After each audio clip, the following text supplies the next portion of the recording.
Hello student, this is Rajat Jain and welcome to Rajat classes. बच्चों, आज हम आपके सामने डिस्कस करने वाले हैं कॉनकेव मिरर के फॉर्मूले को और हम आपको इस फॉर्मूले को प्रूव कराने वाले हैं।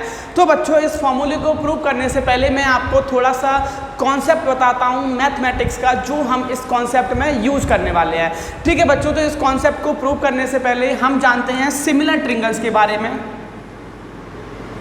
तो बच्चों, ये इसमें काफ़ी यूज़फुल होने वाला है, इसीलिए पहले हम आपको बता देते हैं कि सिमिलर ट्रिंगल्स क्या होते हैं। बच्चों, तो मैंने कहा मेरे पास दो ट्रिंगल हैं, जैसा कि मैंने यहाँ पे फिगर बना रखा है और इसका नाम दिया ए पॉइंट, ये बी पॉइंट, ये सी पॉइंट, और हमने बोला ये डी है, ये ई है और ये एफ है। तो बच्चों, मेरे पास दो ट्रिंगल हैं और मैंने यहाँ पे सपोज कर लिया कि बच्चों एंगल बी है वो मेरा गिवन दे रखा है एंगल ई के, और एंगल सी है वो हमें गिवन दे रखा है बच्चों एंगल एफ के।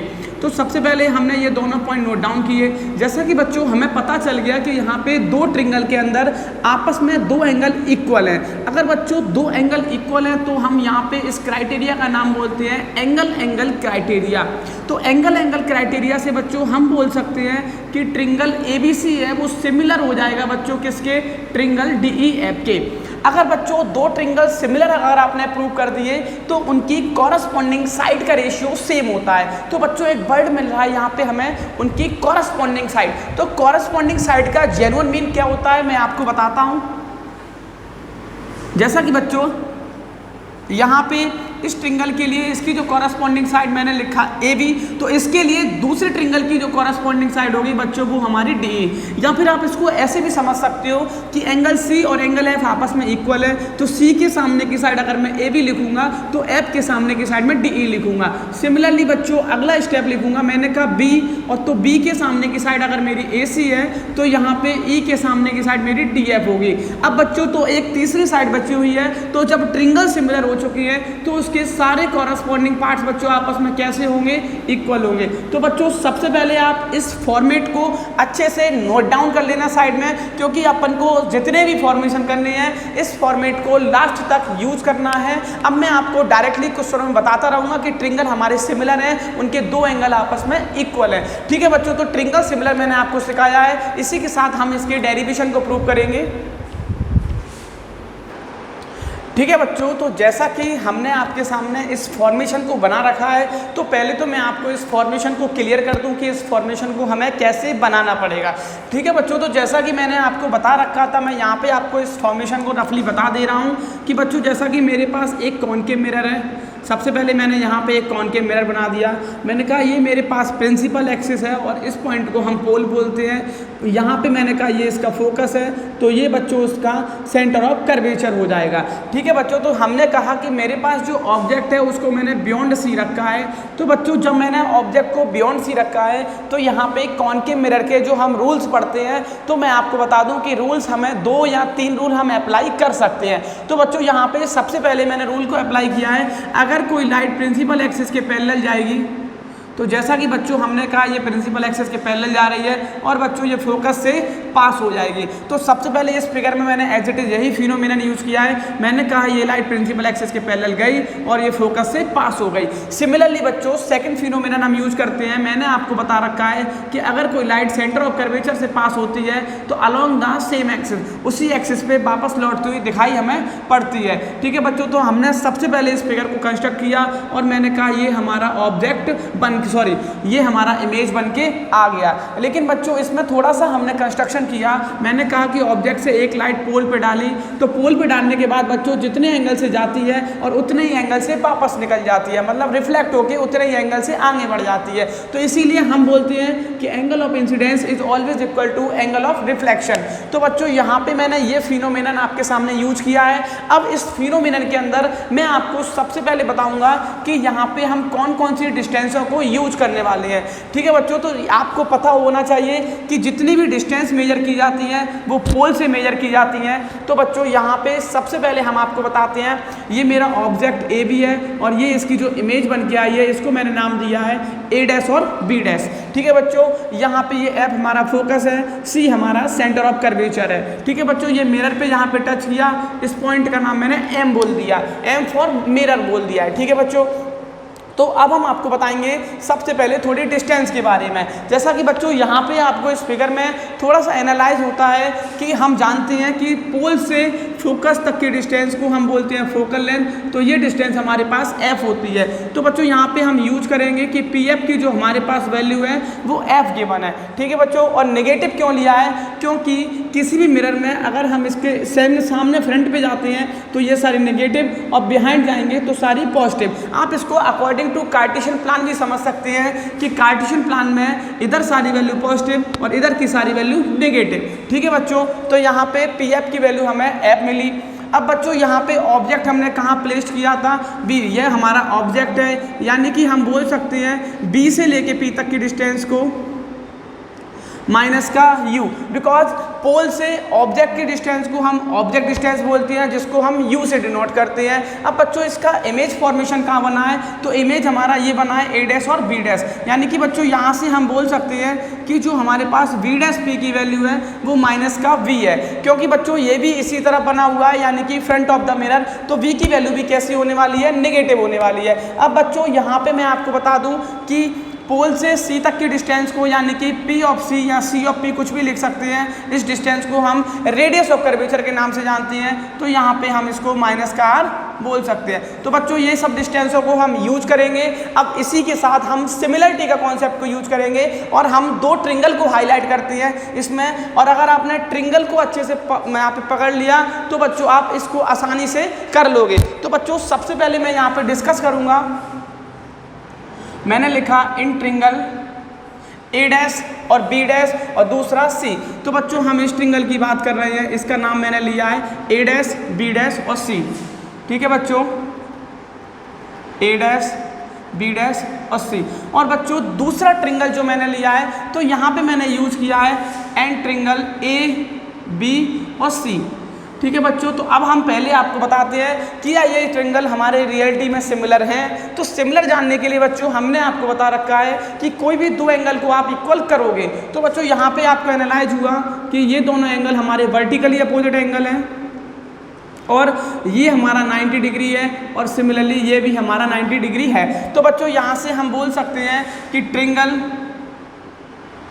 ए डैश बी डैश सी और ट्रिंगल ए बी सी वो हमारे पास कैसे हो जाएंगे बच्चों, सिमिलर हो जाएंगे। अगर दो ट्रिंगल सिमिलर हैं तो बच्चों उनकी कॉरस्पॉन्डिंग साइड का रेशियो कैसा होता है, तो कॉरस्पॉन्डिंग राइट साइड का रेशियो इक्वल होता है। ये मैंने आपको बिगनिंग में बता दिया था। तो बच्चों यहाँ पे हम देखते हैं दोनों ट्रिंगल के अंदर कौन कौन से कॉरस्पॉन्डिंग पार्ट मिलते हैं। तो बच्चों मैं आपको थोड़ा सा सिंपलेस्ट फॉर्म में करता हूँ। जैसा कि इस ट्रिंगल में मैंने देखा ट्रिंगल ए बी सी में ये वाला एंगल और ए डैश बी डैश सी में ये एंगल, ये दोनों वर्टिकली अपोजिट एंगल है। तो बच्चों मैंने लिखा यहाँ पे कि इसके सामने की साइड मेरी ए बी और इसके सामने की साइड मेरी ए डैश बी डैश।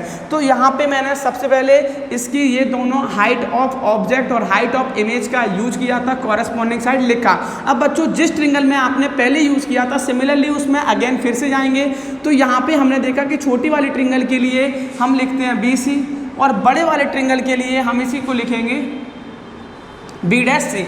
सॉरी बच्चों, इस ट्रिंगल में हमने इसको बी सी मिला है तो इस ट्रिंगल के लिए इसको हम बी डैश सी लिखेंगे। तो बच्चों इतना पता करने के बाद अब मैं थोड़ा सा आपको यहाँ पे वैल्यू पुट करूँगा। तो बच्चों समझना है बी सी को, तो बी सी को समझेंगे यानी कि बी सी। तो बच्चों इसकी जो वैल्यू होने वाली है वो आपको समझना पड़ेगा।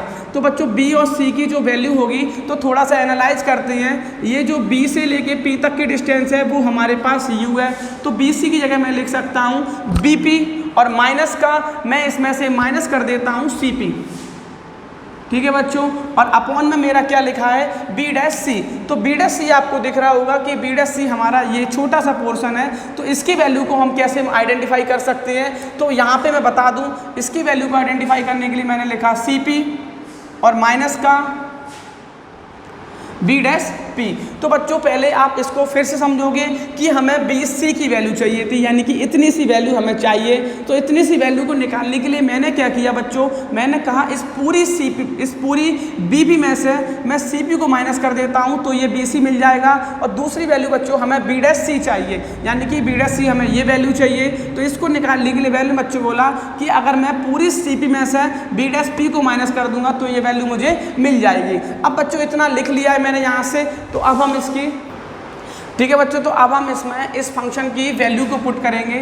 तो बच्चों बीपी की वैल्यू आप बता दो मेरे पास क्या है। तो बीपी की वैल्यू जो हमारे पास है वो मैंने लिख रखी है माइनस का यू, बीच में साइन बच्चों माइनस का, और सीपी की वैल्यू जो बच्चों हमने लिख रखी है वो माइनस का आर लिख रखा है। सिमिलरली बच्चों सीपी की वैल्यू फिर से आ गई, तो सीपी की जगह माइनस का आर, बीच में साइन माइनस का, और बच्चों बी डैश पी की जो वैल्यू हमने लिख रखी है वो माइनस का वी लिख रखा है। ठीक है बच्चों, तो पहले तो हम इसको थोड़ा सा सॉल्व करते हैं। मैं लिख सकता हूं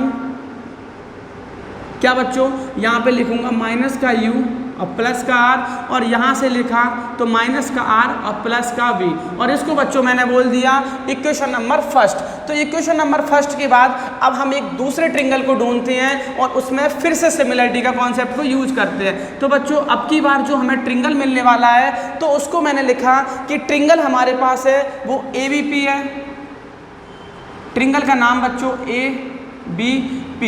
अच्छा बच्चों, एक ट्रिंगल मैंने अगर ABP लिया है तो इसके लिए मैं दूसरा ट्रिंगल बता दूं आपको, तो मैं इसको हाईलाइट कर रहा हूं। मैंने ABP लिया है और इसके लिए मैंने जो दूसरा ट्रिंगल लिया है वो मैं लिखता हूं A डैश और B डैश और P।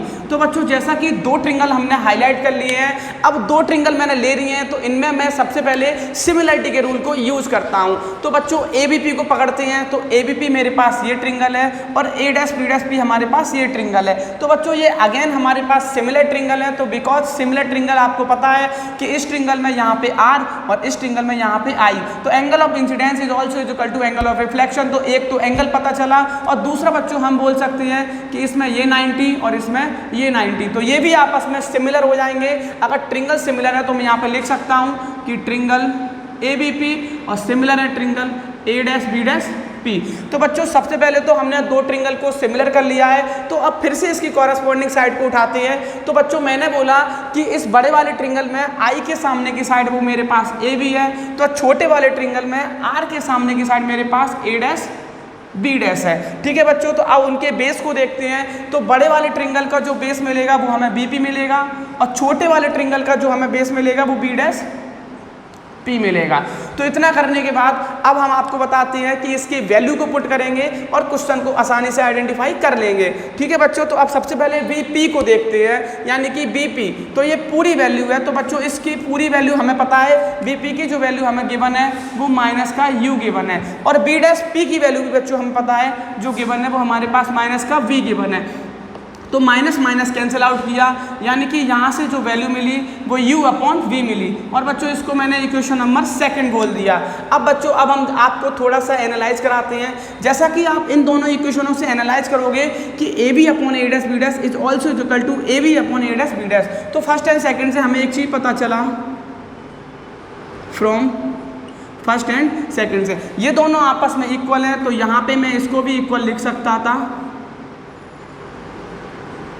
Is also equal to U upon B। अब बच्चों इतना लिखने के बाद इसका क्रॉस मल्टीप्लाई करेंगे। तो क्रॉस मल्टीप्लाई किया बच्चों तो माइनस का UV और प्लस का RB। ठीक है बच्चों, इक्वल का साइन लगा दिया, माइनस का UR और प्लस का UV।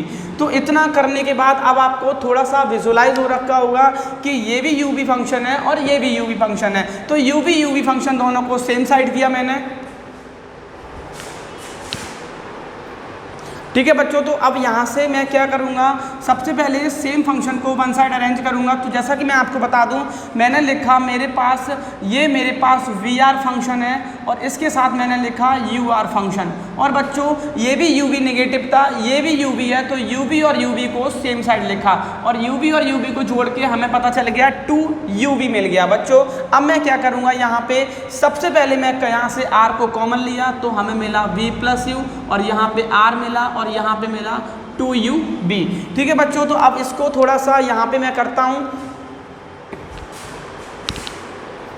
ठीक है बच्चों, तो जैसा कि मैं यहाँ से अब मैं आपको इधर थोड़ा सा करके बताता हूँ। यहाँ पे थोड़ा स्पेस कम था तो हमें इसको रफ करना पड़ा।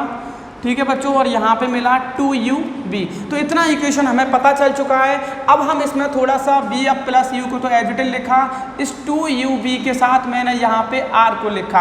अब बच्चों हम क्या करेंगे, इस पूरी इक्वेशन में बोथ साइड uv से डिवाइड कर देंगे। तो uv से डिवाइड करने पे मैं इसको सेपरेट करूँगा, तो v के साथ uv लिख सकता हूँ और u के साथ uv लिख सकता हूँ। इक्वल टू में इस uv से uv को कैंसिल किया तो ये 2/r मिला। यहाँ पे सॉरी बच्चों, v से v कैंसिल हुआ, यहाँ पे u से u कैंसिल हुआ, तो 1/u और प्लस का 1/v is also equal to बच्चों हमें पता रहता है कि फोकल लेंथ है हमारे पास 2/r, तो मैं इसको यहाँ पे 1/r/2 लिख सकता था। तो r/2 हमारे पास f होता है। तो बच्चों जैसा कि इस फॉर्मूले में मैंने प्रूव किया है कि 1/v और प्लस का 1/u is also equal to 1/f के इक्वल होता है। तो बच्चों आज के डेरिवेशन में हमें यही प्रूव करना था, मिरर फॉर्मूले का कॉन्सेप्ट, जब मैंने ऑब्जेक्ट को बियॉन्ड c पे रखा था। ठीक है बच्चों, तो इसी के साथ इसका अगला फॉर्मेशन करेंगे और उसमें भी मैं आपको प्रूव करवाऊंगा मिरर का फॉर्मूला। तो बच्चों आप इसका स्क्रीनशॉट ले लो, तो ये आपके लिए काफ़ी यूजफुल होने वाला है। ठीक है बच्चों, तो नेक्स्ट फॉर्मेशन हम करने जा रहे हैं जब हमारे ऑब्जेक्ट को उसने प्लेस किया है P और F के बीच में। तो बच्चों जब ऑब्जेक्ट को P और F के बीच में प्लेस किया जाता है तो वहाँ पे उस कंडीशन में जो हमारा इमेज बन के आता है वो वर्चुअल एंड इरेक्ट मिलता है। तो वर्चुअल और इरेक्ट जैसा कि मैंने यहाँ पे आपके सामने फॉर्मेशन ऑलरेडी बना रखा है, तो एक बार मैं इसको एक्सप्लेन कर देता हूँ। तो बच्चों ये मेरे पास कॉनकेव मिरर है, ये मेरे पास प्रिंसिपल एक्सिस है, इस पॉइंट को पोल बोलते हैं, ये फोकस है और ये सेंटर ऑफ कर्वेचर है।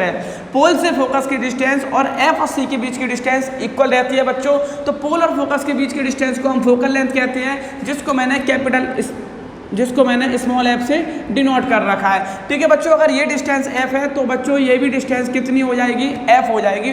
तो बच्चों यहाँ पे r का जो हम लिख सकते हैं, तो r बच्चों किसके बराबर हो जाता है, 2f के। तो बच्चों सबसे पहले हम यहाँ पे कुछ वैल्यू को डिफाइन करते हैं जिसको हम बाद में आसानी से पुट कर लेते हैं। तो बच्चों सबसे पहले मैंने डिफाइन किया v' जो मेरे पास v है, इसको हम इमेज डिस्टेंस बोलते हैं। मैंने आपको बता रखा था कि कार्टेशियन प्लेन की राइट साइड जा रही है, तो यानी कि ये हमारी पॉजिटिव वैल्यू। नेगेटिव साइड यानी कि VP हमें मिल रहा है, तो VP की जो वैल्यू मिलेगी बच्चों वो माइनस का U मिलेगा। और बच्चों इसी के साथ अगर मैं कहूँगा PF की वैल्यू कितनी है, तो ये भी हमें माइनस का F मिलेगा। और मैंने आपके सामने यहाँ पे ये भी लिख रखा है कि P ऑफ C की जो वैल्यू है वो मेरे पास माइनस का R होता है। ठीक है बच्चों, तो चारों वैल्यू जो हम यूज करेंगे वो मैंने आपको बता रखा है। अब हम इसमें यूज करते हैं सिमिलरिटी का कॉन्सेप्ट को। तो बच्चों सबसे पहले आपको इसमें ट्रिंगल को पकड़ के चलना है और क्वेश्चन को आप आसानी से बना सकते हो।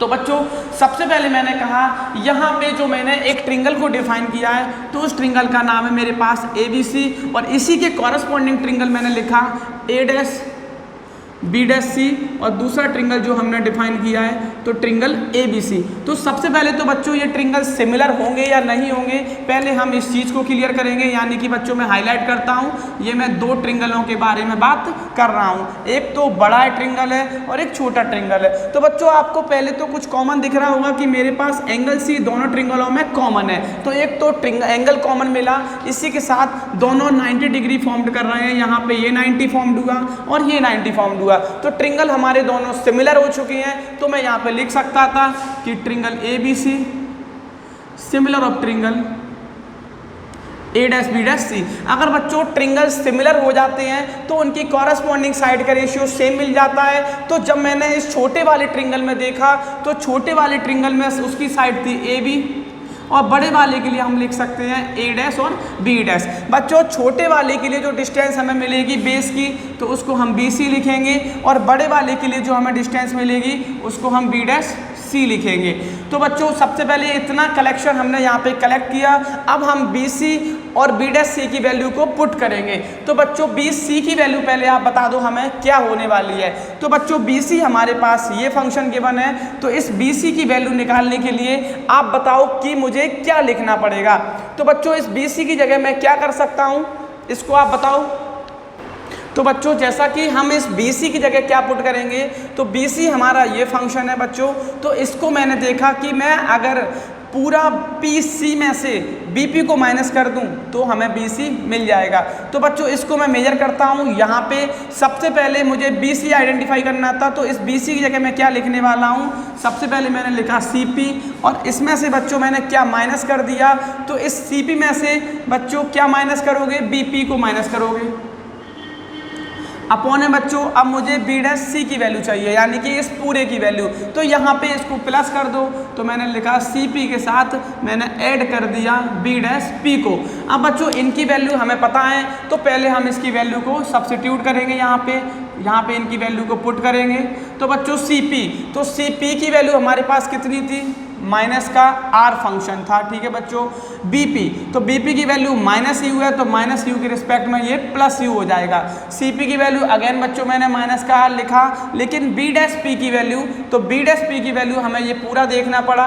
तो B' की जो वैल्यू हमें मिली, तो हमने लिखा था CP प्लस PP, तो CP की वैल्यू जो हमें मिली है वो मैंने R लिखी है, और B' की जो वैल्यू मिली है वो हमें V मिली है। तो यहाँ पे प्लस का V आ जाएगा, क्योंकि V ऑलरेडी पॉजिटिव है और फंक्शन भी हमारा कैसा बच्चों, पॉजिटिव दे रखा है। लेकिन बच्चों अब यहाँ पे हम क्या करेंगे, मुझे R नहीं चाहिए इस फॉर्मूले के अंदर, तो R को मैं बता सकता हूँ, यहाँ पे R की जगह मैं 2F लिख सकता था। तो यहाँ पे मैंने R की जगह 2F लिख दिया और इसको इक्वेशन नंबर फर्स्ट बोल दिया। तो बच्चों एक ट्रिंगल को मैंने हाईलाइट किया और यहाँ पे सिमिलरिटी के कॉन्सेप्ट को पकड़ा। अब दूसरा ट्रिंगल बच्चों हमें इसमें देखना पड़ेगा। तो दूसरा ट्रिंगल बच्चों हमें क्या मिलेगा, तो आप थोड़ा इसको एक बार लिखोगे जल्दी से, ठीक है बच्चों। तो यहाँ पे थोड़ा सा हमें इसमें कंस्ट्रक्शन करना पड़ेगा, उसी के बाद इसका आप ट्रिंगल ढूंढ पाओगे, अदरवाइज आप इसका ट्रिंगल नहीं ढूंढ पाओगे। तो बच्चों ये मिरर पे जो पॉइंट था मैंने इसको M बोल दिया, और बच्चों मैंने कहा कि M से मैंने एक छोटा सा परपेंडिकुलर ड्रॉ किया, जो नियरेस्ट किसकी है, जो P पे जाके टच मिलता है, तो इसको मैंने MP बोल दिया, ठीक है बच्चों। तो मैंने बोला ये P पॉइंट पे ही मिल रहा है, या फिर आप इसको कहीं पे N बोल सकते हो, और बोल सकते हो कि N भी जस्ट नियरेस्ट किसके हो जाएगा, P के नियरेस्ट होगा। तो बच्चों यहाँ पे सबसे पहला जो ट्रिंगल हम लिखेंगे वो मैं लिखूंगा A' और B', इसके साथ मैंने बच्चों लिखा F, और दूसरा ट्रिंगल बच्चों मैंने डिफाइन किया यहाँ पे, तो मैं लिखूंगा MPF। तो बच्चों दो ट्रिंगल मिली हैं, और फिर से बता दूं कि दोनों ट्रिंगल सिमिलर होने वाले हैं, क्योंकि ये एंगल कॉमन और ये एंगल 90 डिग्री। तो हम यहाँ से लिख सकते हैं triangle A', B', is also similar to triangle MPF। तो दोनों ट्रिंगल अगर सिमिलर हो जाते हैं तो उनकी कॉरस्पॉन्डिंग का रेशियो इक्वल होता है, कॉरस्पॉन्डिंग साइड्स का रेशियो इक्वल होता है। तो बच्चों जैसा कि मैंने बता रखा है कि हमें ऊपर वाले केस में ऊपर AB चाहिए था, तो पहले बच्चों मैं यहाँ पे इसी चीज़ को डिस्कस करूँगा। मैं यहाँ पे इसको लिख सकता था, जो MP है बच्चों वो इसी के इक्वल है, किसके, AB के इक्वल है। तो पहले बच्चों मैं MP लिखूंगा, बाद में AB लिखूंगा, जिससे आपको कन्फ्यूजन ना मिले। तो मैंने कहा छोटे वाले के लिए MP और बड़े वाले के लिए A' और B'। और बच्चों छोटे वाले ट्रिंगल के लिए बेस क्या हो जाएगा, यानी कि PF, और बड़े वाले ट्रिंगल के लिए बेस क्या हो जाएगा, B', ठीक है बच्चों। तो PF की वैल्यू हम कैसे निकालेंगे, तो PF की वैल्यू हमें जो निकालनी पड़ेगी, तो हमें लिखना पड़ेगा, हमें पता है कि मेरे पास F वैल्यू है, और B' की वैल्यू हम लिखेंगे तो वो भी हमें पता है कि B + F है। तो यहाँ पे सबसे पहले थोड़ा सा फंक्शन को बदलते हैं, जैसा कि हम यहाँ पे PF की वैल्यू को पुट करते हैं। तो PF की वैल्यू हमारे पास कितनी है, माइनस का F। PF की वैल्यू हमारे पास माइनस का F है, और B' की वैल्यू कितनी है हमारे पास, तो B' बच्चों कहाँ है, तो B' हमारे पास ये लिखा है, और इसको हम लिखते हैं, ये वैल्यू V पॉजिटिव और F नेगेटिव। तो हमारे पास ये दोनों वैल्यू आ गई यहाँ से। अब बच्चों सबसे पहले आपको ये थोड़ा सा इसको बदलना पड़ेगा। मैंने आपको बता रखा था कि MP ही किसके इक्वल है, AB के इक्वल है, तो इसको हम लिख सकते हैं AB अपॉन A' और B'। और बच्चों हमने बोल दिया ये मेरे पास इक्वेशन नंबर सेकंड आ गई है। तो फर्स्ट एंड सेकंड को हम फिर से इक्वल करेंगे, तो फर्स्ट एंड सेकंड को हम इक्वल करेंगे, क्योंकि दोनों के आगे के फंक्शन सेम है। तो माइनस का 2F और प्लस का U, माइनस का 2F और प्लस का V, और इक्वल में लिखा बच्चों माइनस का F और V माइनस F। इतना करने के बाद बच्चों अब हम इसमें क्रॉस मल्टीप्लाई की प्रोसेस को स्टार्ट करेंगे। तो क्रॉस मल्टीप्लाई करते हैं, तो 2F का मल्टीप्लाई V के साथ किया तो फंक्शन मिला 2FB, और 2F का मल्टीप्लाई इसके साथ किया तो फंक्शन मिला 2F²। बीच में साइन बच्चों इक्वल का लगा दिया। अब यहाँ पे बच्चों एक बार इसको रिपीट करेंगे बच्चों। यहाँ पे तो क्रॉस मल्टीप्लाई करेंगे तो ये डबल फंक्शन है, और इसका करेंगे तो ये सिंगल फंक्शन में जाएगा। तो यहाँ पे सबसे पहले इसका मल्टीप्लाई किया तो हमने लिखा माइनस का 2f और प्लस का 2f²। 2f का दोनों में मल्टीप्लाई किया। अब u का v में करते हैं तो प्लस का uv और माइनस का uf। ठीक है बच्चों, इक्वल का साइन लगा दिया। अब इस फंक्शन का करते हैं तो माइनस का 2f का माइनस में f में करेंगे तो 2f² मिल जाएगा, और इसी के साथ माइनस का vf मिलेगा। तो इतने करने के बाद बच्चों 2f² से 2f² को कैंसिल आउट किया, क्योंकि दोनों तरफ सेम साइन के फंक्शन मेरे पास लिखे हुए हैं। इसके अलावा जो फंक्शन बचे हैं अब उसको सॉल्व करते हैं बच्चों। तो यहाँ पे हमें मिला uv और ये बच्चों मिला हमें uf। ठीक है, और बच्चों यहाँ पे ये 2f भी है, ये भी माइनस का 2f है, तो दोनों को सेम साइड ले जाएंगे तो माइनस का vf और प्लस का 2vf। ठीक है बच्चों, तो ये लिखा uv, ये लिखा uf, और इसमें से इसको माइनस किया तो फंक्शन मिला vf। ठीक है बच्चों, इतना यहाँ से मिलने के बाद अब आपको क्या करना है, तो बच्चों आपने इस फॉर्मेशन को अगर नोट डाउन कर रखा है तो आप इसको एक बार नोट डाउन करेंगे, फिर हम इसको कीप इट अप कंटिन्यू करेंगे। तो बच्चों आप इसका स्क्रीनशॉट भी ले सकते हो।